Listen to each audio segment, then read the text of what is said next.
Hello guys, welcome back to my channel वांगसियान forever love. तो आज मैं आप लोगों के लिए मेरी story stay with me season 2 का लास्ट चैप्टर लेकर आई हूँ। मैं उम्मीद करूँगी कि ये स्टोरी आप लोगों को अच्छी लगी हो, एंड अच्छी लगी हो तो कमेंट बॉक्स में कमेंट ज़रूर करें। एंड अगर आप इस स्टोरी को पहली बार सुन रहे हैं तो इसके सारे ऑल चैप्टर्स मेरे चैनल पे हैं, तो आप वहाँ जाकर इसे पूरा सुन सकते हैं। एंड मेरे चैनल को भी सब्सक्राइब कर लेना ताकि जब भी मैं कोई न्यू एफ अपलोड करूँ तो आप तक ज़रूर पहुँच जाए। एंड वंस अगेन, अगर आप कोई अच्छी लगी तो कमेंट ज़रूर करें। तो अब ज़्यादा ना बोलते हुए स्टोरी की तरफ चलते हैं। जैसा कि हमने प्रीवियस वीडियो में देखा था, वो रेड आई वाला ओमेगा जो कि जान के सामने अपने नीज़ पे बैठकर माफ़ी मांग रहा था, उसकी हालत बहुत ख़राब थी और उसकी लफ्ज़ भी नहीं निकल रहे थे। यानी ये देखकर जान जो रोने लगता है, और उसकी बॉडी जो बहुत ज़्यादा कांप रही थी क्योंकि वो डर रहा था इन सारी चीज़ों से। और वो कहता है, तुम ये क्यों कर रहे हो? प्लीज़, मैंने इसे माफ़ कर दिया, प्लीज़ इसे यहाँ से लेकर जाओ। एंड तभी ईबो जो अपने आदमी को इशारा करता है और वो वहाँ से लेकर चला जाता है। एंड जान जिसे समझ ही नहीं आ रहा था ये कैसा गिफ्ट था, उसका ये गिफ्ट था। एंड उसकी बॉडी जो सेक कर रही थी। एंड तभी ईवो जो कहता है, तुम्हें गिफ्ट कैसा लगा? तुम ये क्यों कर रहे हो? मुझे समझ नहीं आ रहा है। तुम मुझे डरा रहे हो ईवो, लेकिन तुम डर क्यों रहे हो? तुम्हें मेरा रश चाहिए था ना, तो मैं दे रहा हूँ तुम्हें, तो इसमें डरने वाली क्या बात है? नहीं, मेरा वो मतलब नहीं था। तुम वो ईवो हो ही नहीं जिसे मैं जानता हूँ, प्लीज़। एंड ये सुनकर तभी ईवो जो जान को अपनी तरफ करता है एंड बोलता है, जान तुम मेरे वन एंड ओनली हो। क्या तुम नहीं समझते मैं कैसा फील करता हूँ? इस पे जान जो कहता है, तुम नहीं समझते हुई वो कि मैं कैसा फील करता हूँ। मैं तुम्हारा वन एंड ओनली लवर बनना चाहता हूँ। जान, वो तो तुम मेरे ऑलरेडी हो, तुम वो मेरे पहले से हो। जान, क्या तुम मुझसे प्यार करते हो? एंड इस पर जान जो कहता है, I love you so much ईबो। एंड उसके बाद ईबो जो जान के मेमोरी लेंस को क्लैप करते हुए बोलता है, ये मुझे लेने दो, ये बहुत स्वीट है और आज से न कोई और मेरे अलावा टच नहीं कर सकता। एंड उसके बाद ईबो जो बहुत पैसिनेट तरीके से जान के साथ लव मेकिंग करता है ना, हमारा जान जो कि वहीं पर थोड़ी ही देर में पास आउट हो गया था। एंड उसके बाद ईबो जो उसे हक करता है बोलता है, जान मैं तुमसे बहुत प्यार करता हूँ और पूरी लाइफ मैं तुमसे इसी तरीके से प्यार करता रहूँगा। एंड अब हम 3 दिन बाद का सीन देखते हैं। इन 3 दिनों में न जाने कितनी बार ईबो ने जान के साथ वो सब किया था। एंड अभी भी वो जान की इनसाइड था एंड वो जान की तरफ देख रहा था एंड बड़े ही प्यार से। एंड तभी बेबी आयुआन की रोने की आवाज़ आती है एंड नींद में ही जान को पता चल जाती है एंड वो नींद में ही आयुआन का नाम लेता है। एंड ये सुनकर ईबो को बहुत जेलसी फील होती है।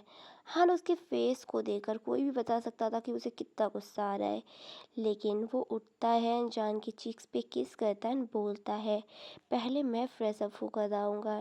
एंड उसके बाद वो शावर लेता है एंड हॉल में जाकर देखता है तो वहाँ पर बेबी आयुआन खेल रहा था एंड वो अपने डैडा को देखकर पापा बोलने लगता है।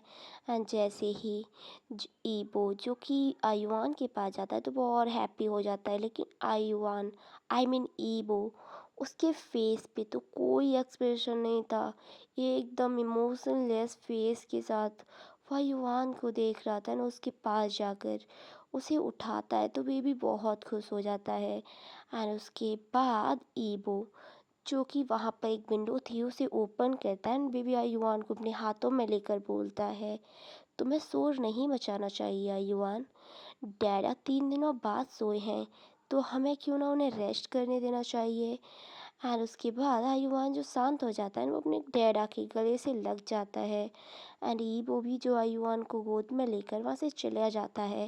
एंड दूसरी तरफ हम जान को देखते हैं जो कि बेडरूम में सोया हुआ था। एंड फाइनली उसकी नींद पूरी होती है एंड वो उठकर जैसे ही बैठने वाला था, उसकी बॉडी में सडन इतना पेन होता है ना कि उसके माउथ से बहुत ज़ोर की चीख निकल जाती है एंड वो सोचता है कि मैंने उसे क्यों कहा कि मेरे साथ वो रिस्टबैंड करे।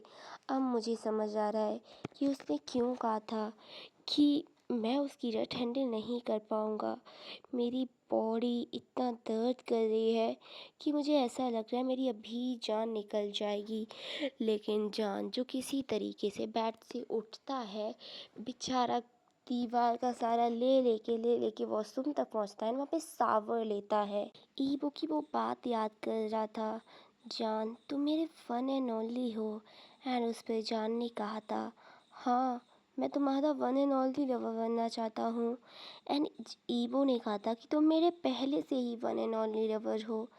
एंड जान जो बहुत सारी बात अपने माइंड में सोच रहा था, वो शावर लेकर बाहर आता है तो उसके माइंड में चल रहा था कि उसने मुझे डरा दिया था, क्या हम दोनों ठीक रहेंगे। एंड उसके माइंड में बहुत सारे अजीब अजीब थॉट चल रहे थे एंड तभी वो किचन में देखता है तो ईबो ने बेबी कैरियर बैग में लिया हुआ था एंड वो उसकी पीठ पे था एंड वो किचन में कुकिंग कर रहा था। एंड ये देखकर जो भी जान के माइंड में थॉट चल रहे थे बेकार से, वो उन्हें निकाल देता है एंड वो सोचता है कि हाँ मैं उसके साथ ठीक रहूँगा।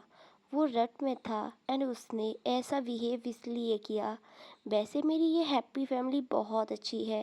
एंड बेबी जब जान को देखता है तो वो पा पा करने लगता है एंड ईबो जो बोलता है, जान तुम उठ गए, मैंने तुम्हारे लिए तुम्हारा फेवरेट फूड बनाया है लेकिन तुम्हें वेट करना होगा, अभी ये तैयार नहीं हुआ। एंड तभी जान जो ईबो के पास जाकर उसकी चीक्स पे किस करते हुए बोलता है, हाँ। एंड ईबो जो कुछ आगे भी कहने वाला था, लेकिन तभी जान जो वहाँ से जाते हुए बोलता है, सॉरी ईबो मुझे थोड़ा काम है, मैं स्टडी रूम में जा रहा हूँ। एंड ये सुनकर तो ईबो का पूरा फेस ही उतर गया था। फेस क्या उतर गया था, वो तो बहुत डेंजरस लग रहा था। एंड अब हम दूसरी तरफ जान को देखते हैं जो स्टडी रूम में ईवो के लैपटॉप में इंटरनेट पे सर्च कर रहा था कि रट में डोमिनेट अल्फ़ा किस तरह का बिहेव करते हैं, लेकिन उसे कोई भी यूज़फुल इंफॉर्मेशन नहीं मिली थी। तभी उसे लैपटॉप में एक बीटा नाम की फ़ोल्डर पे नज़र जाती है एंड जब जान की नज़र उस पे जाती है तो वो क्यूरियस था उसके अंदर क्या है जानने के लिए। जब जान उसे क्लिक करता है तो वो पासवर्ड प्रोटेक्टेड था एंड ये देखकर जान जो थोड़ा शॉक रह जाता है कि पूरे लैपटॉप पे आखिर यही फ़ोल्डर क्यों पासवर्ड प्रोटेक्टेड है। एंड जान जो अपनी क्यूरियसिटी के चलते बहुत सारे पासवर्ड ट्राई करता है, जैसे खुद का बर्थडे, ईबो का बर्थडे, बेबी आयुआन का बर्थडे, लेकिन कुछ काम नहीं करता। जान जो अभी भी बस गलत सलत पासवर्ड चेक किए ही जा रहा था, तभी ईबो की आवाज़ आती है, जान खाना रेडी है, चलो आओ खाना खा लो। एंड उसके बाद जान जो लैपटॉप बंद करता है वहाँ से आ रहा हूँ कह के चला जाता है। एंड ये बीटा नाम की फ़ोल्डर की मिस्ट्री जान के लिए मिस्ट्री ही रह जाती है। एंड उसके बाद हम किचन में डाइनिंग टेबल पे देखते हैं, वहाँ पर ईबो जो जान से बोलता है, तुम्हारा पेट खाली है तो तुम कोई सॉफ्ट चीज़ खाओ। एंड उसके बाद वो उसकी प्लेट में खुद ही खाना रखता है एंड जान जो हाँ बोलकर उसे खाते हुए बोलता है, ईबो तुम्हें पता है ना, आयुआन और तुम मेरे लिए सब कुछ हो। एंड ये सुनकर ईबो जो कि आयुआन को कवर कर लेता है, आयुआन जो अपने मम्मा डैडा को देखकर बहुत खुश था एंड उसे कवर करते हुए वो बोलता है, हाँ तुम भी मेरे लिए सब कुछ हो जान। एंड उसके बाद जान जो सोचता है, मेरा वन एंड ओनली अल्फ़ा जो कि बहुत लंबे टाइम से मेरे साथ था और वो फ्यूचर में भी मेरे साथ रहेगा। एंड जान की इन लाइंस के साथ ये स्टोरी यहीं ख़त्म होती है एंड जान के लिए सारी मिस्ट्री मिस्ट्री ही रह जाती है।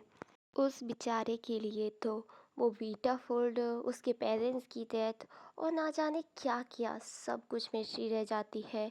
गाइस आप लोग मुझे कमेंट करके ज़रूर बताना कि अगर जान को ईबो की सच्चाई पता चल जाती तो अच्छा होता या फिर उसे पता चलना ही चाहिए था कि जो कुछ भी उसके साथ अब तक गलत हुआ है वो सारी चीज़ें ईबो ने कराई हैं। उसके फ्रेंड्स को दूर करना, उसे मैनिपुलेट करना, उसके जेंडर को चेंज करना, उसके पेरेंट्स तक को मारना, सब कुछ ईवो की किया धरा है। गाइस, कोई भरोसा नहीं है ईवो का कि वो अपने बेबी को फ्यूचर में हर्ट ना करे, क्योंकि उसकी जेलसी उसके बेबी के लिए कितनी ज़्यादा है वो तो हम समझ ही चुके हैं। और अगर उसने फ्यूचर में अपने बेबी को हर्ट कर दिया तो हमारा बेचारा जान कैसे सर्वाइव करेगा। सारी चीज़ें बहुत डेंजरस हैं, लेकिन मेरे लिए तो यही खुशी की बात है कि वो ईबो जो कि जान से बहुत प्यार करता है और वो हमेशा उसका ख्याल रखेगा। और मैं तो यही चाहती हूँ कि कभी भी ईबो की सच्चाई जान को ना पता चले। एंड आप लोग अपनी राय ज़रूर बताना कि मुझे इसमें स्टोरी में ईबो की सच्चाई बतानी चाहिए थी जान को या नहीं। लेकिन जो भी है, ईबो बहुत डेंजरस है, उसका कोई भरोसा नहीं है कि वो फ्यूचर में क्या कर दे। एंड उसने तो ना जाने क्या क्या किया है ईबो ने जान के साथ। बेचारे को धोखे से प्रेग्नेंट कर दिया, उसका जेंडर चेंज कर दिया, उसे उसके पेरेंट्स से दूर कर दिया, फ्रेंड्स से दूर, और ना जाने कितना कुछ। ईबो के लिए आप लोग 2 लाइनें मेरी कमेंट बॉक्स में ज़रूर लिखना। एंड ऐसी ही इंटरेस्टिंग स्टोरी सुनते रहने के लिए आप मेरे चैनल से जुड़े रहिए। एंड मिलेंगे किसी नई स्टोरी में जो आप लोगों के दिल को छुए एंड आपकी पसंद की हो। एंड गाइस, मेरी तबीयत थोड़ी ठीक नहीं है, तो आज की वीडियो में मेरी वॉइस थोड़ी थोड़ी क्या बहुत ज़्यादा बेकार है, क्योंकि मैं बहुत जल्दी जागी हूँ। और जब मैं जल्दी जाग जाती हूँ ना, तो मेरा गला अपने आप ख़राब हो जाता है, मुझे खुद भी नहीं पता चलता क्या हुआ है। और आज नवरात्रि का आखिरी दिन है, तो जल्दी जागना पड़ा था, जिस वजह से तो आप लोग इसे एंजॉय करें। एंड ईवो के बारे में 2 वर्ड्स ज़रूर लिखें कमेंट बॉक्स में। एंड मुझे ज़रूर बताएं कि इस स्टोरी में मैंने ईवो की सच्चाई छुपा कर अच्छा किया है, या फिर मुझे ईवो की सच्चाई जान को बतानी चाहिए थी। जो भी आपको लगता है मुझे कमेंट में ज़रूर बताएं। तो अब तक के लिए बस इतना ही, मिलेंगे किसी न्यू एफएफ में, तब तक के लिए एंजॉय करें एंड ख्याल रखें। एंड वंस अगेन, अगर आप मेरे चैनल पे नए हैं तो मेरे चैनल को सब्सक्राइब कर दें, बेल आइकन को प्रेस कर दें एंड वीडियो को लाइक कर दें। तो ऑल द बेस्ट गाइस, इस स्टोरी को एंजॉय करें एंड ख्याल रखें। Bye bye, goodbye, take care.